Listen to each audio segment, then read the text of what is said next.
HR analyst. I'm sure you've heard this word big data. I'm sure you've heard this word predictive analytics, operational analytics, business analytics. Today, every industry is moving into an analyst job, and HR is no exception. I think there's a growing need for HR analysts, and I think this is going to continue. Let's look at why I consider this an awesome job, and a few findings by Cisco and other companies. Look at the statistics. Isn't that amazing? 1.4 zettabytes of data are being collected by companies. Enormous amount of data is available. If today you walk into a company, you will be able to see a whole range of data being collected. I was recently in Dubai and I was fascinated that, do you know that some of the companies are putting a data chip into employees? I was surprised. By putting a data chip into employees, they are able to measure right from stress levels to activity levels to sleep levels, and so many other areas are going to be measured for an employee.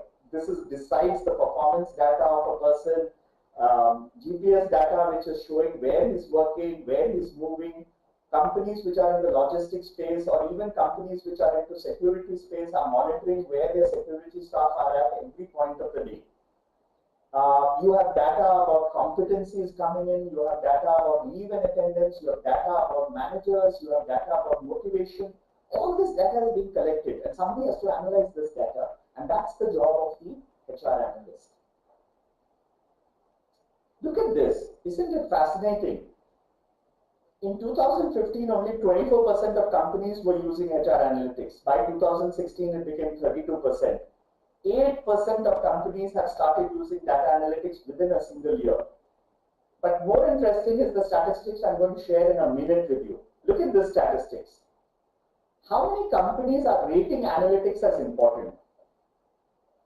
On an average, around 75 to 80% companies are rating this as important. What does this tell us? Just look at these two statistics for a minute. 32% companies are using it, 75% are thinking they're important. There's a huge gap, right? 40% gap. Wow. So that means that 40% of companies are going to start using analytics very shortly. Now, those 40% of companies which start using analytics are going to need HR analysts. If any of you who are watching this seminar are college students or doing your MBA HR, my strongest recommendation is become an expert in analytics. This is the wave for you. Climb the wave. Salary levels, again, between 2 to 6 lakhs. Entry salary, maybe between 2 to 4 lakhs.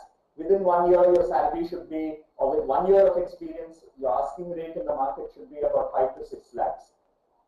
So good option for you. US salaries range between $37,000 to $73,000, and in UAE, this is a great job to be at. What do you do as an HR analyst?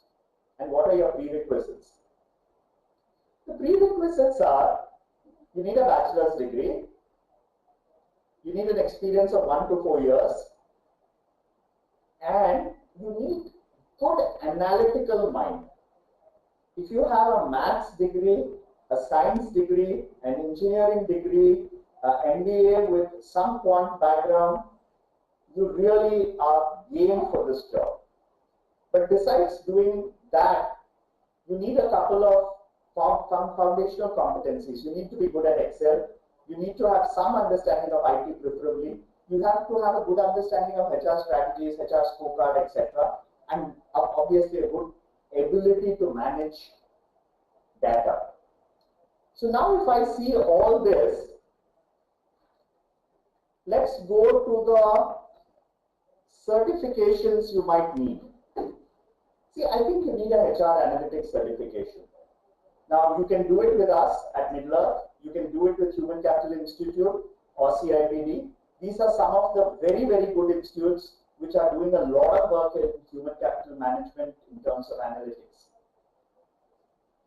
Besides analytics, I think you need to have a good understanding of talent management, because analytics and talent management are the two key pillars of a HR analyst.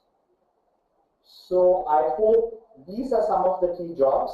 I see some of you have questions and statements. As I said, I'll open the mic to you.